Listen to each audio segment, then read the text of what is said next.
അസ്സലാമു അലൈക്കും വറഹ്മത്തുള്ളാഹി വബറകാതുഹു. വലൈക്കും സലാം വറഹ്മത്തുള്ളാഹി വബറകാതുഹു. അപ്പോൾ നാളെ പെരുന്നാളാണല്ലേ? നാളെ പെരുന്നാളാണ്. പുതിയ ഡ്രസ്സ് ഇട്ടിട്ട് ഈദ്ഗാഹിൽ പോകണം, നമസ്കരിക്കണം, കുടുംബം ഒന്നിച്ച് യാത്ര പോകണം, അവരെല്ലാം സന്ദർശിക്കണം. അപ്പോൾ ഈ പെരുന്നാളിൽ നബി സല്ലല്ലാഹു അലൈഹി വസല്ലം പഠിപ്പിച്ചു തന്ന കുറച്ച് സുന്നത്തായ കാര്യങ്ങളില്ലേ, എന്തെല്ലായിരുന്നു? ഈദ്ഗാഹിൽ പോകുന്നതിന് മുമ്പ് കുളിക്കുക, ഉള്ളതിൽ നല്ല വസ്ത്രം ധരിക്കുക. ഈദ്ഗാഹിൽ പോകുമ്പോൾ നടന്നു പോകുന്നതാണ് ഉത്തമം. ഈദ്ഗാഹിൽ പോകുന്നതിന് മുമ്പ് ലഘുഭക്ഷണം കഴിക്കുക. അതുവഴി തക്ബീറുകൾ വർദ്ധിപ്പിക്കുക, പരസ്പരം കെട്ടിപ്പിടിച്ച് തഖബ്ബലല്ലാഹു മിന്നാ വമിൻകും എന്ന ആശംസകൾ നേരുക, അങ്ങനെ കുടുംബത്തിലുള്ള എല്ലാവരും സന്ദർശിക്കുക, യാത്ര പോകുക.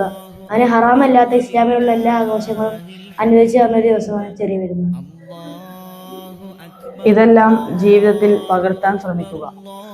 അപ്പോൾ എല്ലാവർക്കും ഞങ്ങളുടെയും ദാറുൽ അൻസാർ ഖുർആൻ അക്കാദമിയുടെയും ചെറിയ പെരുന്നാൾ ആശംസകൾ.